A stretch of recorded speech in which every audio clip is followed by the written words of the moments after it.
Yes. We hate it. Now it's time for breakfast.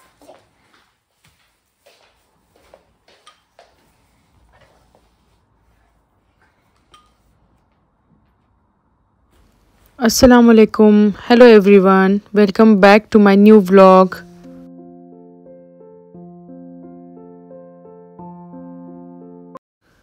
और कुछ ही दिनों में बच्चों के विंटर वैकेशंस ख़त्म होने वाले थे, तो हम यहाँ बच्चों को लेकर आए थे हेयर सैलून में हेयर कट कराने के लिए। और आप देख ही सकते हैं इनके चेहरे की खुशी देखकर कि इनको कितना अच्छा लग रहा है यहाँ पे, क्योंकि उनको बहुत पैम्पर किया जा रहा था यहाँ पे। और दोनों को अच्छा लगता है हेयर वॉश करवाना, हेयर कट करवाना, और बहुत अच्छे से सुकून से बैठ के दोनों इंजॉय करती हैं ये पूरी प्रोसेस।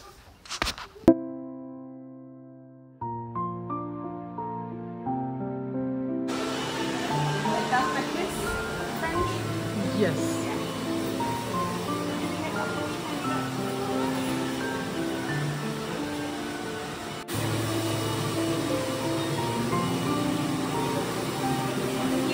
Yes.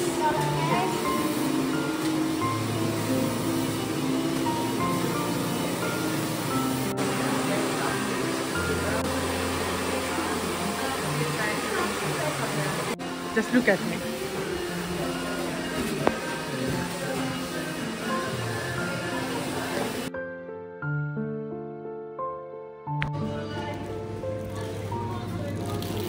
और हम आ गए थे छोटी मोटी सी ग्रोसरी लेने के लिए, ग्रोसरी शॉप, क्योंकि बच्चों के स्कूल स्टार्ट होने वाले हैं, तो उनको टिफ़िन में देने के लिए जो जो चीज़ें लगेंगी बस मैं वही यहाँ पे स्टॉक अप कर रही थी।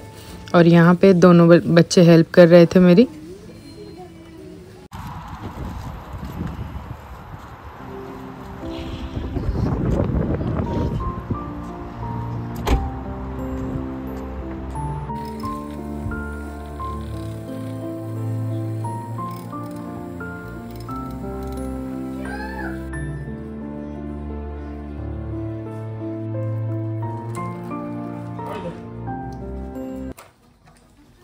और बाहर से आने के बाद मैंने अपने लिए और हस्बैंड के लिए बनाई थी हॉट कॉफ़ी, क्योंकि बाहर बहुत ज़्यादा ठंडी थी और कुछ गर्म पीने का दिल कर रहा था। और बच्चों को भी भूख लग गई थी, तो बच्चों को स्नैक्स देखकर मैं आ गई थी किचन में। और यहाँ पे मैं बना रही हूँ कढ़ाई पनीर। और पनीर को मैं हमेशा ट्राई करती हूँ कि ऐसे एक कंटेनर में पानी ऐड करके उसको डिप करके रखूँ पानी में, ताकि आप देखेंगे पनीर 8 दिन तक भी एकदम सॉफ्ट रहता है। तो जब भी मैं आधा पनीर यूज़ कर लेती हूँ और आधा रह जाता है, तो मैं ऐसे ही बचे हुए पनीर को स्टोर कर लेती हूँ। और बिल्कुल सिंपल से इंग्रेडिएंट्स के साथ यहाँ पे आपकी एकदम ढाबा स्टाइल कढ़ाई पनीर रेडी हो जाएगी। थोड़े से ऑयल में आपको फाइनली चॉप किए हुए अनियन ऐड करने हैं, और जिंजर गार्लिक पेस्ट और टोमेटो की प्यूरी ऐड करके उसको आप मसालों के साथ अच्छे से तेल आने तक एकदम उसको थोड़ा सा पकाइए। और थोड़ा सा आप इसको ढक के भी पकाएंगे तो अच्छे से जो बोलते हैं ना मसाला ऊपर तैरने लगेगा। उसके बाद फिर आप प्रोसीजर देखिए, आगे आगे आपको समझ आएगा। हमारे यहाँ तो ठंड बहुत ज़्यादा है, जैसा कि मैं आपको बताऊँ -4 तक टेम्परेचर जा रहा है यहाँ पे, और स्नो भी हो रही है, तो बहुत ज़्यादा ठंडी है। और ऐसी ठंडी में गर्मा गर्म कुछ अच्छा सा अगर खाने के लिए हो जाए तो बहुत ही मज़ा आ जाता है।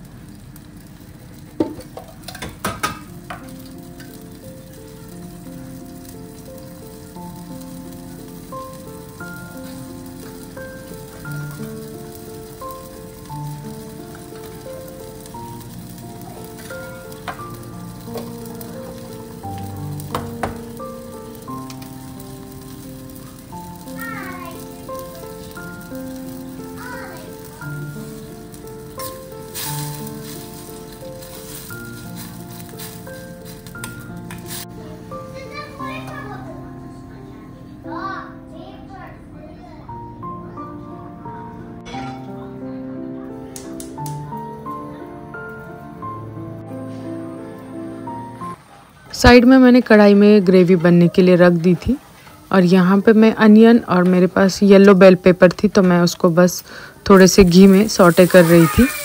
और इसके बाद मैं पनीर को भी ऐसे ही थोड़ा सा घी में सौटे कर लूँगी और फिर उसको हम ग्रेवी में ऐड करेंगे।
और आज था बच्चों का first day of school after their winter vacation.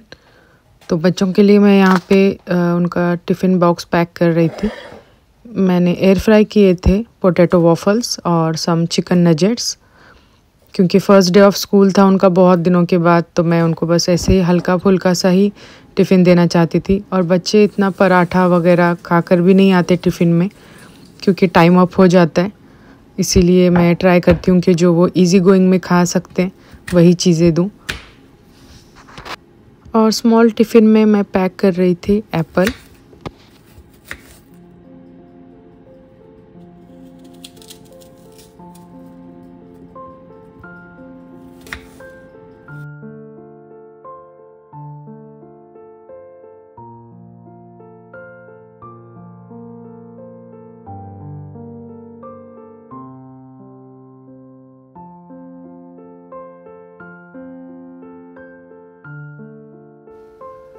जब तक मैं बच्चों का ब्रेकफास्ट और लंच बना रही होती हूँ, हस्बैंड बच्चों को उठाकर उनको फ्रेशन अप कर देते हैं और उनको ब्रश भी करा देते हैं।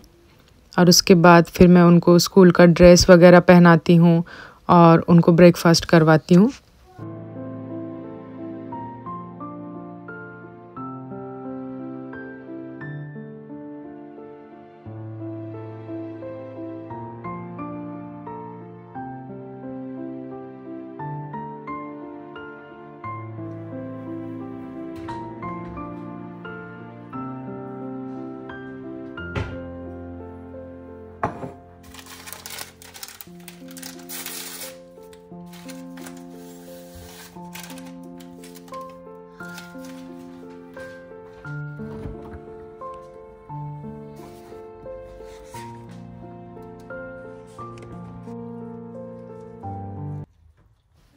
आज बच्चों के ब्रेकफास्ट में था ओट्स, और इजी होता है उनके लिए मॉर्निंग में कंज्यूम करने के लिए, और हेल्दी भी होता है। इसलिए मैंने सोचा कि उनके लिए आज ओट्स बनाते हैं।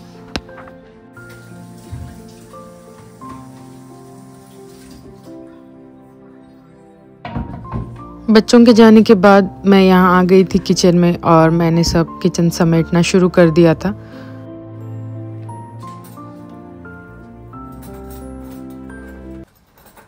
डिशवॉशर में धुले हुए बर्तन रखे थे तो बस वही मैं निकाल के उसको अपनी जगह पर रख रही थी।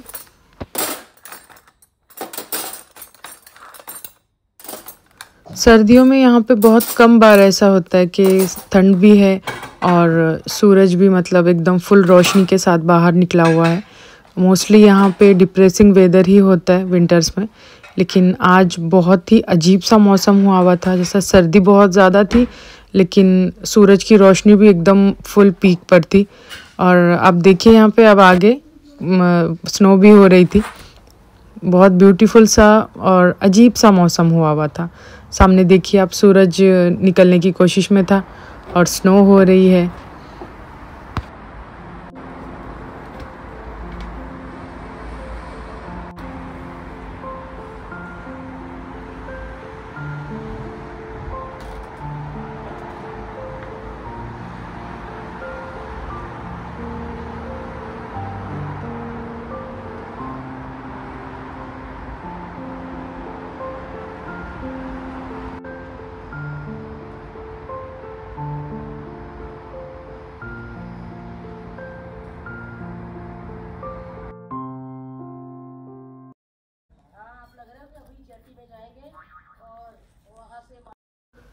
आज अजीब सा ही वेदर हुआ था यहाँ पे। देखिए सुबह में तो धूप थी और साथ ही साथ स्नो भी हो रही थी और अभी थोड़ी देर में धूप पता नहीं कहाँ चली गई। क्लाउडी सा एकदम डिप्रेसिंग सा वेदर और स्नो फिर से हो रही है। ऐसे वेदर में अगर बाहर जाओ ना तो बहुत ठंड, मतलब इतनी ठंड नहीं लगती। जैसा नॉर्मल अगर स्नो नहीं हो रही है, बारिश हो रही है तो बहुत ठंड लगेगी, लेकिन अगर स्नो हो रही होगी ना तो इतनी ठंड नहीं लगती। बाहर होती है लेकिन उतनी नहीं होती। हाँ, लेकिन घरों में कैसा है ना, टेम्परेचर मेंटेन होता है क्योंकि हम लोग हीटिंग सिस्टम है यहाँ पे, तो घर में हम लोग हीटर ऑन कर देते हैं। हर रूम में है हीटर। और जैसा अगर कोई रूम बड़ा है, हमारा हॉल थोड़ा बड़ा है ना, तो यहाँ पे 2 हीटर है हमारे लिए, तो हम लोग वो ऑन कर लेते तो उतनी ठंडी नहीं होती। और टॉयलेट में भी हीटिंग सिस्टम है, तो अगर वहाँ पे भी हमको ज़रूरत महसूस होती है तो हम लोग वो हीटर भी ऑन कर देते हैं। तो घर में तो नॉर्मल टेम्परेचर ही रहता है, लेकिन हाँ बाहर जाओ तो फुल थर्मल पहनकर, हैंड ग्लव्स, कैप वगैरह पहन के ही जाते हैं हम लोग। नहीं तो सर्दी यहाँ की ऐसी है कि मतलब नसों में चढ़ जाती है ये सर्दी। तो जो लोग भी यूके, यूएस या ऐसे बर्फ़बारी वाले इलाके में रहते हैं ना, तो वो लोग थोड़ा चाय कॉफ़ी पीकर अपने आप को गर्म रखते हैं और लेयरिंग अप करते हैं, कपड़ों की लेयर अप करते हैं और ड्राई फ्रूट्स एंड ऑल खाते हैं हम लोग ज़्यादा से ज़्यादा। तो ये सब चीज़ें ही हैं हम लोग गर्म रहने के लिए या यहाँ पे सरवाइव करने के लिए ट्राई करते हैं।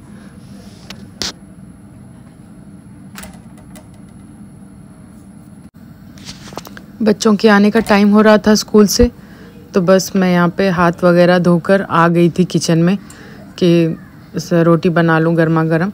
और फिर सर्दी है ना, तो इसलिए ज़्यादा पहले भी मैं खाना नहीं बना के रखती। फिर वो रोटी, स्पेशली रोटी तो ना ठंडी हो जाती है अगर बहुत पहले बनाओ तो। सब्ज़ी तो मैंने बना ली थी, बस रोटी मैं गर्मा गर्म बना रही थी और मुझे बच्चों के आने का टाइम पता है, तो उसी अकॉर्डिंगली मैं बना के रख देती हूँ। और हम लोग यहाँ पे सब साथ में बैठकर लंच खा रहे थे। सिंपल सा लंच था आज हमारा।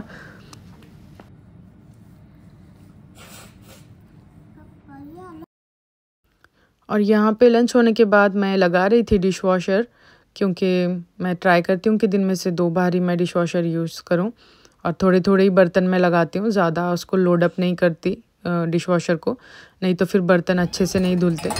और स्पेशली जो नॉन स्टिक वाले बर्तन होते हैं ना, उनको हाथ से ही धोना पड़ता है।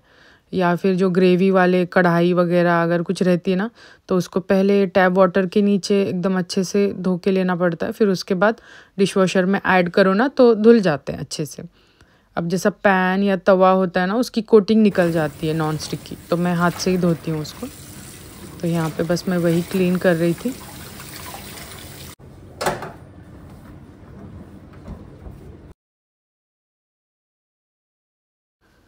उम्मीद है कि आपको मेरा आज का व्लॉग पसंद आया होगा, और पसंद आया है तो please subscribe to my channel. आपसे मिलूंगी मैं नेक्स्ट व्लॉग में। तब तक के लिए बाय बाय, टेक केयर, अल्लाह हाफिज़।